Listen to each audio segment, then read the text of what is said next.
도국 주신 하나님, 이제 이 도국 대한민국이 선교 한국의 기치를 높이 들고 땅끝까지 복음 전하는 일에 앞장설 수 있도록 성령께서 도우시기를 간구하는 아침 되시기를 소망합니다.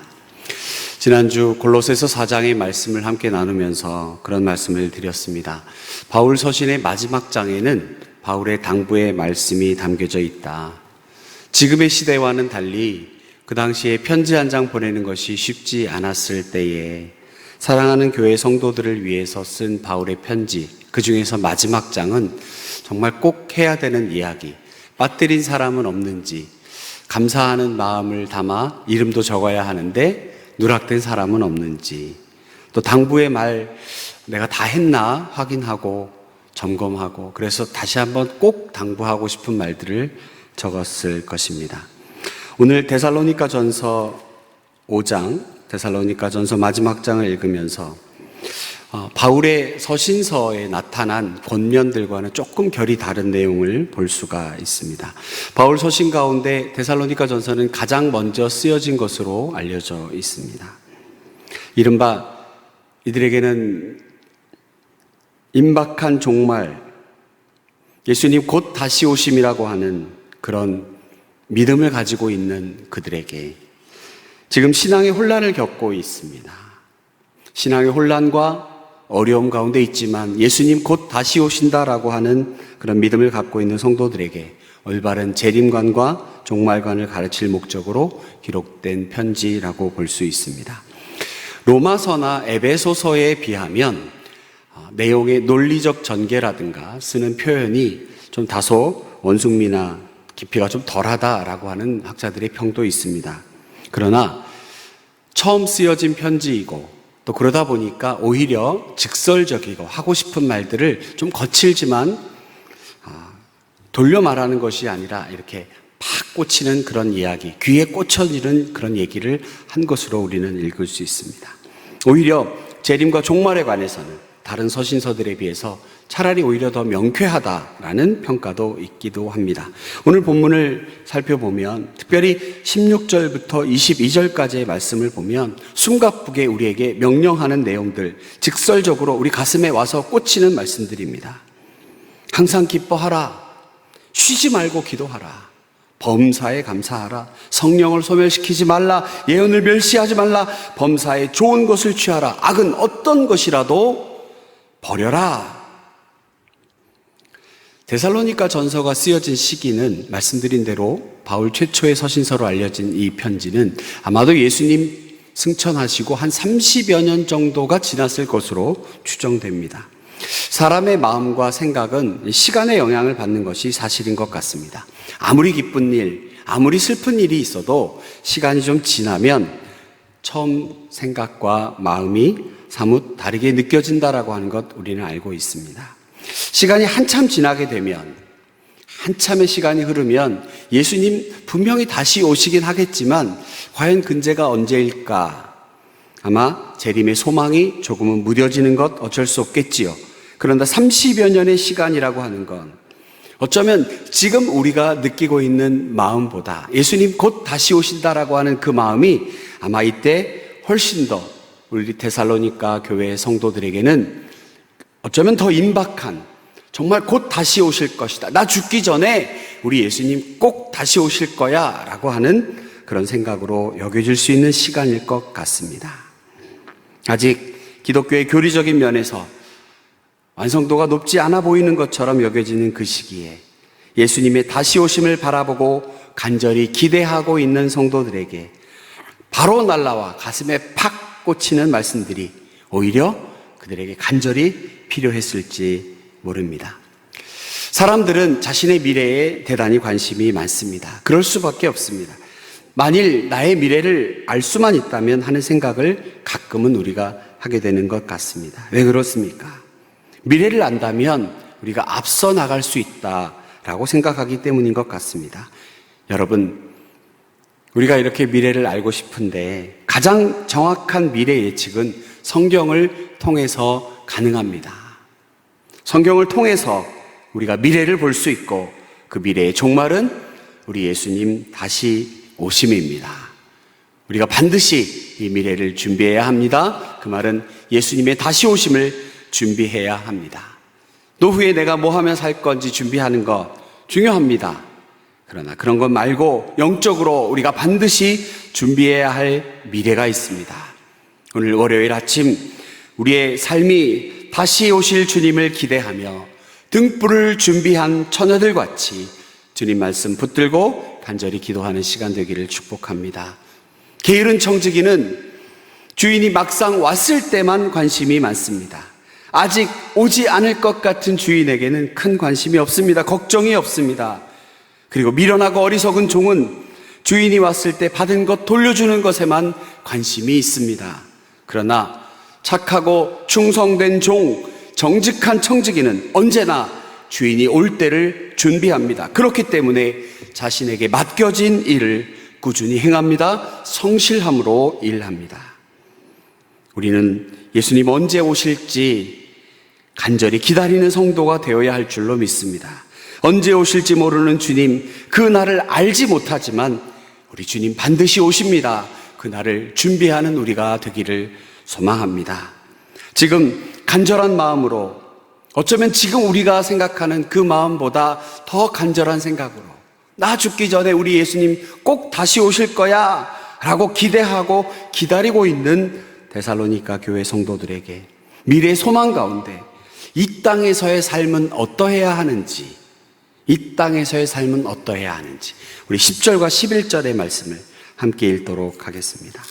고린도전서 5장 10절과 11절, 예수께서 우리를 위하여 죽으사 우리로 하여금 깨어있든지 자든지 자기와 함께 살게 하려 하셨느니라. 그러므로 피차 권면하고 서로 덕을 세우기를 너희가 하는 것 같이 하라. 여러분, 지금 데살로니가 교회 성도들의 상황은 어떠합니까? 그것은 1장 6절에 잘 나타나 있습니다. 너희는 많은 환난 가운데서 성령의 기쁨으로 말씀을 받아 우리와 주를 본받는 자가 되었으니, 지금 이들은 환난 가운데 있습니다. 분명히 이들은 어려움 가운데 있습니다. 이들의 어려움은 무엇입니까? 바로 예수님을 믿었다, 예수님을 믿고 있다라는 것 때문에 얻는 환난과 어려움입니다. 이들을 향하여 바울은 강력한 어조로 말합니다. 어쩌면 이 말씀은 데살로니가 교회 교인들뿐 아니라 지금 우리에게도 명확하고 분명하게 하시는 말씀인 것 같습니다. 코로나를 지나며 전도하는 것이 얼마나 어렵고, 전도지를 나누어 줄 때 이상한 눈빛으로 사람들이 바라보고 핍박할지도 모르겠습니다. 우리 같이 교회 한번 다녀보지 않겠습니까? 이렇게 말하는 것이 두렵고 떨리는 마음일 수도 있습니다.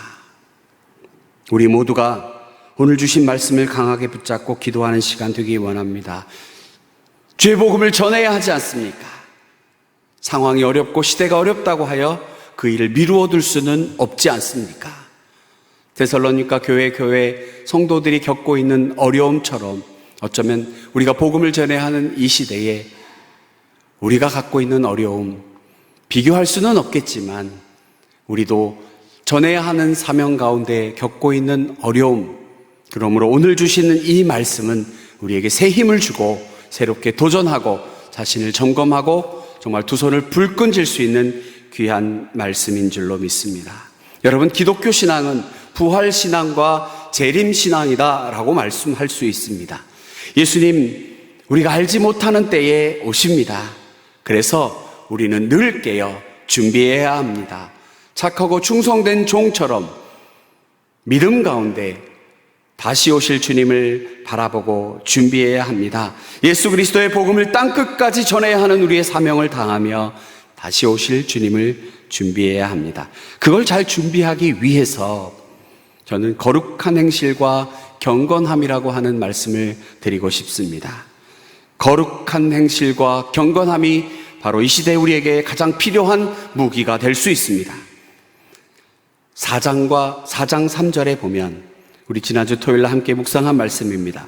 하나님의 뜻은 이것이니 너희의 거룩함이라. 하나님의 뜻은 이것이니 너희의 거룩함이라. 곧 음란을 버리고 우리 눈에 보이는 욕심과 하나님이 계셔야 할 곳에 다른 우상들을 세워놓았던 우리의 모습들을 과감히 다 내려놓고 회개하는 가운데 거룩한 행실과 경건함으로 무장해야 될 줄로 믿습니다. 이러한 우리들의 거룩함, 반드시 갖추어야 할 무기, 거룩함과 경건함에 필요한 성도의 자세, 그것이 바로 말씀드린 것처럼 우리 귀에 팍 꽂히는 이야기, 아마도 기독교인들이 가장 좋아하는 성경 구절이 아닌가 싶습니다. 항상 기뻐하라. 쉬지 말고 기도하라. 범사에 감사하라. 성령을 소멸시키지 말라. 예언을 멸시하지 말라. 범사에 좋은 것을 취하라. 악은 어떤 모양이라도 버리라. 숨가쁘게 우리에게 요구하고 있습니다. 여러분, 명령조로 되어 있는 이것은 명령이라고 하는 것, 사람의 명령이 아니라 하나님의 명령이라고 하는 것, 이것은 하나님이 반드시 이루신다라고 하는 확신, 신실하신 하나님께서 성령의 도우심으로 쉬지 말고 기도하고 범사에 감사하며 항상 기뻐하고 악은 어떤 모양이로 버릴 수 있도록 하나님이 도우십니다. 그러므로 우리에게 명령하시는 것입니다. 내 안에 거룩이 자라야 합니다. 거룩이 자라게 하여 우리의 환난과 어려움을 이겨내야 합니다. 여러분, 기뻐하는 것 쉽지 않습니다. 그럼에도 성경은 우리에게 기뻐하라고 명합니다. 기뻐하라는 말씀은 예수님께서 다시 오시는 날의 기쁨을 의미합니다. 기뻐하라. 다시 오실 주님을 기대하며 기뻐하라. 신랑을 만나려고 기다리는 신부의 기쁨의 모습이 되어야 합니다. 다시 오심을 기대하며 기뻐하라는 것입니다. 그리고 성령 안에서 매일매일 그분과 교제하며 기도하라 말씀합니다. 어제 우리 중동부 교사 선생님들과 회의를 하면서 그런 말씀을 주시는 선생님의 간증을 들었습니다. 중3 아이가 선생님하고 같이 예배 마치고 계단을 올라가면서 주절주절 자기 이야기를 늘어놓더랍니다. 이래서 이랬고 고양이가 죽었는데 어떻고 저떻고. 근데 선생님 말씀이 참 귀하지요? 아이가 선생님께 자신의 이야기를 해주니까 그렇게 좋더랍니다. 자신의 이야기를 주절주절 늘어놓으니까 참 좋답니다. 저희 중학생들은 잘 이야기를 안 하거든요. 이야기 한번 해주니까 그렇게 좋답니다. 하나님의 마음이 그런 거지요. 우리들이 하나님 앞에 주절주절 하나님, 저의 마음이 이렇습니다. 하나님, 제가 이래요. 하나님, 저의 속상함이 이렇습니다. 하나님, 저의 연약함이 이렇습니다. 하나님, 아니면 안 될 것 같아요. 기도하는 모습, 우리의 기도를 들으시는 하나님, 우리로 거룩으로 무장케 하십니다. 여러분, 우리에게 감사하는 마음이 있어야 합니다. 기도하면 하나님의 뜻이 이루어지는 것을 느낄 수 있거든요. 이를 통해서 감사가 넘쳐납니다.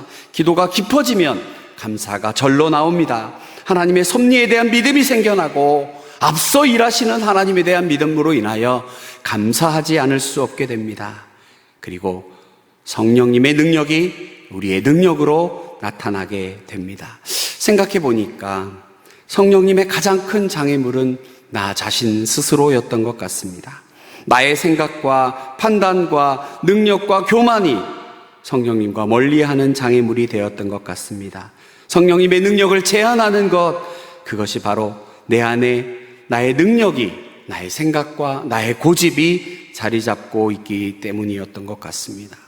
예수님은 베드로를 만나셨습니다. 찾아와서 베드로를 만나주시고 밤새도록 물고기 한 마리 못 잡고 허탕에 있던 그를 향하여 깊은 데 가서 그물을 내려라 말씀하셨습니다.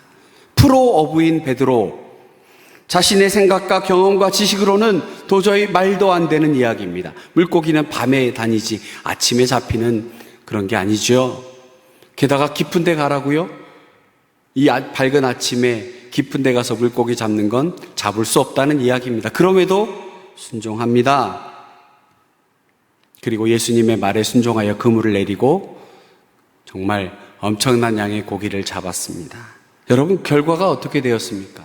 물고기 잡은 베드로가 부자가 되었더라, 이렇게 되었습니까? 아니면 그물을 버려두고 예수를 쫓으니라 되었습니까? 이것이 바로 성령의 능력입니다. 나의 생각과 나의 판단과 경험과 지식으로 살아가는 것이 아니라 오직 하나님의 말씀으로, 성령의 능력으로 하나님을 따르는 것, 기뻐하고 기도하고 감사하는 것을 통하여 우리는 성령을 소멸시키지 않고 성령의 능력을 제한하지 않고 하나님의 말씀에 순종하며 따라갈 수 있는 것입니다. 다시 오실 그분을 기대한다면 우리는 선과 악을 분별할 수 있습니다. 선은 취하고 악은 버려야 합니다. 새삼 어른들의 귀한 말씀이 떠오릅니다. 가랑비에 옷 젖는다는 말이 있습니다. 내 안에 들어오는 사소한 나쁜 생각, 더러운 생각들, 이 작은 것들이 쌓이고 쌓이면 큰 죄악이 됩니다. 어떠한 사소한 악이라도 담아두지 아니하도록 받아들여서는 안 될 것입니다. 영혼에 큰 문제가 생기는 것, 그것은 바로 우리의 작은 악들로 시작됩니다. 그리고 그것이 우리를 무너뜨립니다. 우리는 날마다 분별력 있는 거룩함으로 살아가야 할 것입니다. 그렇게 하기 위하여 우리에게 주신 바 말씀하신 것처럼 항상 기뻐하고 쉬지 말고 기도하고 범사에 감사함으로 나아가야 할 것입니다. 예수 그리스도의 다시 오심이라고 하는 우리의 소망을 바라보며 그 소망을 이루시는 하나님께서 우리에게 지금 요구하고 있습니다. 거룩과 경건함으로 날마다 하나님 앞에 나아가기를 우리 하나님 바라고 계십니다.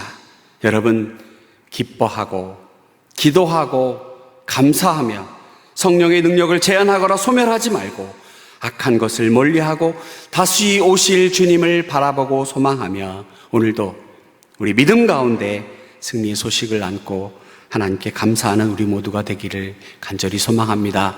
우리가 기도할 때에 하나님 들으시고 우리의 기도에 응답하실 줄로 믿습니다. 기도하겠습니다. 하나님 아버지, 귀한 말씀 가운데 우리로 하여금 두 주목을 다시 불끈지게 하시니 감사합니다. 다시 오실 주님을 바라보며 우리의 사명을 점검하는 귀한 시간 되게 하시고 우리의 모습 속에서 거룩함과 경건함을 갖추기 위하여 주께서 명령하신 바 주의 말씀대로 순종하기를 위하여 기도하고 하나님 그렇게 살아내는 우리가 되기를 간절히 원합니다. 우리의 연약함을 아시는 주여, 성령께서 도우셔서 오늘 하루도 우리에게 주어진 삶 가운데 예수 그리스도의 승리를 나타내 보일 수 있도록 주여 함께 하시고 인도해 주시옵소서. 오늘 휴일을 맞이하여 사랑하는 교회 성도님들이 많은 곳에 출타하였습니다. 하나님, 오고 가는 길 가운데 안전하게 지켜주시고 감사와 기쁨과 평안함으로 하나님 일상으로 돌아와 하나님 앞에 다시 예배하고 주께서 주신 사명을 감당할 때에 하나님 우리 교회를 통하여 하나님의 영광이 드러나게 하여 주시옵소서. 믿고 감사드리오며 예수님의 거룩하신 이름으로 기도하옵나이다.